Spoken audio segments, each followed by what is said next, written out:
What did Yeshua have to offer? His life. That's what he had to offer. For if he were on earth, he should not be a priest, seeing that there are priests that offer gifts and sacrifices to the law, who serve unto the example and shadow of heavenly things. Now, there we see that shadow. What is the priesthood here on the earth? It's a shadow. It's just a picture. It's just a reflection. You know, when you go up to a still brook that doesn't have any movement in the water, and you lean over and look over the water, what do you see? You see a hazy, unclear reflection of yourself. That's what the order of Levi was. That's what the order of Aaron was that hazy picture of what is really happening in the heavens. They were just a reflection in the water. They weren't the real thing. Yeshua was, is, and always will be the real thing.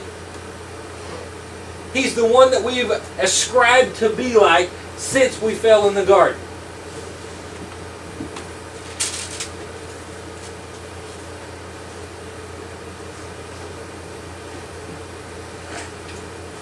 Verse 5. Who serve unto the example and shadow of heavenly things, as Moses was admonished of Yahweh when he was about to make the tabernacle. For see, saith he, that thou make all things according to the pattern showed thee in the mount. He made an exact replica of what was already established in heaven. It took that replica to provoke us in our spirits to come into the throne room of God. It was a great honor for the Kohen Gadol to that one time a year to be able to step behind the veil and stand in the presence of Yahweh. That was what every man would have esteemed to do, because it was the position, because we were all following God and we all wanted to meet Him face to face. That was the one position that we all wanted, is to be able to stand in the presence of Yah, like Adam did. Walk with Him in the cool of the morning.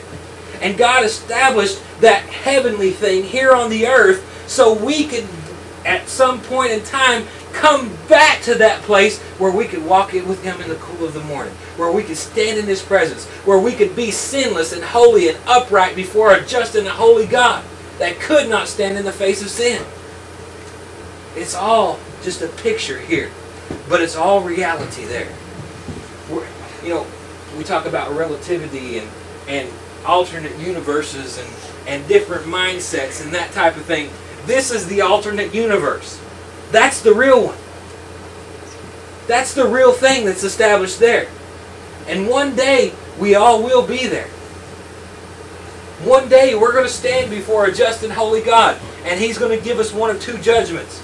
Either enter in, my good and faithful servant, well done, or depart from me, you worker of iniquity, I never knew you. The question is, have we been going to the temple? Have we been seeking for the Kohen Gadol? Have we been rightly doing what the King told us to do? Have we been walking in covenant with Him? Have we been being led by His Spirit?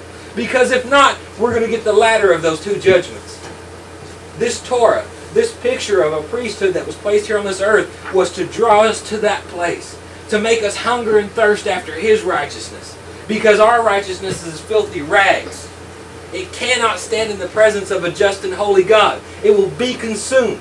But when we walk in there in the blood of our Messiah, Yeshua, we walk boldly before the throne.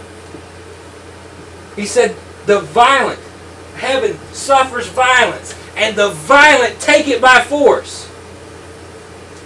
His blood had to be shed and had to be applied to our lives so we could walk in covenant with Him. That we could begin to search out that high priesthood of Melchizedek. That we could walk past our brother Aaron, who only got to go one time a year to see the Father. But we could walk in His presence daily in the order of Melchizedek. That's my message.